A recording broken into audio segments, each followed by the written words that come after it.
Welcome to Bangla activity. Bangla activity চ্যানেলে সবাইকে স্বাগত। খুব শীঘ্রই 4% ডিএ পাবেন রাজ্য সরকারি কর্মীরা। কোন 4%? না, বাজেটে যে 4% ডিএ বৃদ্ধির কথা বলা হয়েছিল, সেই 4% ডিএ খুব তাড়াতাড়ি সরকারি কর্মচারীরা পাবেন, এমন ঘোষণা কিন্তু স্বয়ং মুখ্যমন্ত্রী করেছেন। কি বিষয়?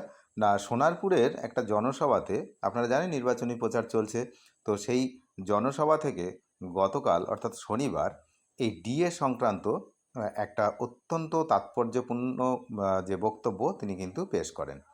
ওই জনসভা থেকে বাজেটে প্রস্তাবিত যে 4% ডিএ শীঘ্রই দিয়ে দেওয়ার কথা কিন্তু জানিয়েছেন মুখ্যমন্ত্রী মমতা বন্দ্যোপাধ্যায়। বর্তমানে রাজ্য সরকার 18% হারে ডিএ দিয়ে থাকে। এখন এই 4% হলে 22% হয়ে দাঁড়াবে বলে জানানো হয়েছে। আর কেন্দ্রীয় সরকার সম্প্রতি 2% ডিএ কিন্তু বৃদ্ধি করেছে এবং আগে তাদের ছিল 58%। সব মিলিয়ে এখন তাদের হয়েছে 60%।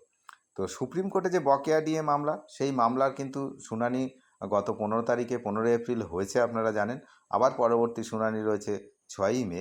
তো সেখানে রাজ্যের পক্ষ থেকে আইনজীবীরা বকেয়া ডিএ সংক্রান্ত কিছু তথ্য কিন্তু ইতিমধ্যেই সুপ্রিম কোর্টে জানিয়েছে।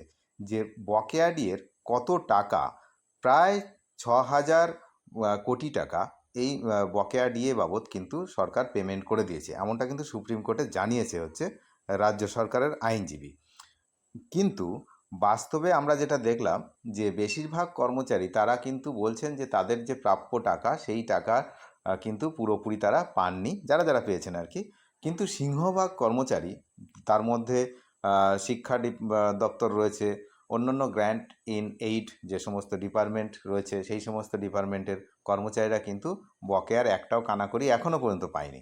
কিন্তু তা সত্ত্বেও রাজ্য সরকারের যে বক্তব্য সুপ্রিম কোর্টে আইনজীবী মারফত, যে 6,000-এর বেশি কোটি টাকা তারা ইতিমধ্যেই এই বকেয়া ডিএর যে টাকা সেটা কিন্তু পরিশোধ করেছে। তো এখন দেখার বিষয় যে আগামী 6 তারিখ, 6ই মে, যদিও তার মধ্যে আপনারা জানেন যে ভোটের রেজাল্ট বেরিয়ে যাচ্ছে 4 তারিখে। তো তারপরে মে মাসের 6 তারিখে হচ্ছে এই সুপ্রিম কোর্টে এই ডিএ সংক্রান্ত যে মামলা, তার কিন্তু শুনানি রয়েছে। তো এখন ডিএর ভাগ্য কোন দিকে যাচ্ছে, মানে সেই শুনানিতে আমরা জানতে পারবো। কিন্তু তার আগে যেহেতু একটা এত বড় একটা নির্বাচনও হয়ে যাচ্ছে, তো দেখা যাক কি হয়। তো আমরা গতকাল যে বক্তব্য আমরা পেয়েছি মুখ্যমন্ত্রীর, তা সেখানে তিনি বলেছেন যে 4%, যে বর্ধিত 4%, সেটা কিন্তু দেওয়ার তোড়জোড় চলছে নবান্নে। তো যদি হয় তাহলে এপ্রিল মাসের 1 তারিখ থেকে দেওয়ার কথা ছিল, তার মানে এপ্রিল মাসের টাকাটাও কিন্তু আপনাদের পাওয়ার কথা।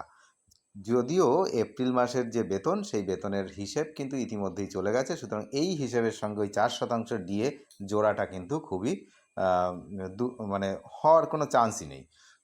পরের মাস থেকে হয়তো এটা হতে পারে। তো মুখ্যমন্ত্রীর এই আশ্বাসের পর কিছুটা অনিশ্চয়তা অনেকের কাটছে, আবার অনেকের কাটছে না, কারণ অনেকেই বিষয়টা বিশ্বাস করছেন না। কারণ বিশ্বাসের জায়গাটা অনেকটাই এই ডিএর ব্যাপারে অনেকটাই আগের থেকে লঘু হয়েছে বিষয়টা, সেটা আপনারা বুঝতেই পারছেন। তো বাজেটে ঘোষিত 4% ডিএ দেওয়ার প্রক্রিয়া দ্রুত শুরু হবে। এর ফলে রাজ্য সরকারি কর্মচারীরা তাদের 22% হারে ডিএ পাবে। এর আগে 2025 সালের এপ্রিল মাসে শেষবার 4% মহার্ঘ ভাতা বাড়িয়ে 18% করা হয়েছিল। এদিকে গত 18 এপ্রিল 2026 কেন্দ্রীয় সরকার তাদের কর্মীদের জন্য আরও 2% ডিএ বৃদ্ধির সিদ্ধান্ত নিয়েছে। এর ফলে কেন্দ্রীয় সরকারি কর্মীদের মোট ডিএর পরিমাণ বর্তমানে কত হচ্ছে না 60%, যেখানে পশ্চিমবঙ্গের সঙ্গে যে পার্থক্য, সেই পার্থক্য কিন্তু অনেকটাই দাঁড়িয়েছে। সেটা এই মুহূর্তে 42% আছে, আর যদি ওই 4% দিয়ে দেয় তাহলে 38% ডিএর কিন্তু পার্থক্য থাকবে। তো দেখা যাক যে আগামী যে শুনানি সুপ্রিম কোর্টে ডিএ সংক্রান্ত, তার আগে এই 4% ডিএটা সেটা পাওয়া যায় কি না।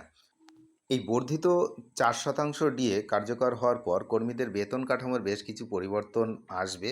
রোপা 2019 বা ষষ্ঠ বেতন কমিশনের যে নিয়ম, সেই নিয়ম মেনে কিন্তু কর্মীদের যে মূল বেতন, তার ওপর এই 22% যে ডিএ সেটা কিন্তু কার্যকর হবে। মানে এখন 18 আছে, আর এই 4 নিয়ে 22 হলে সেটা কার্যকর হবে।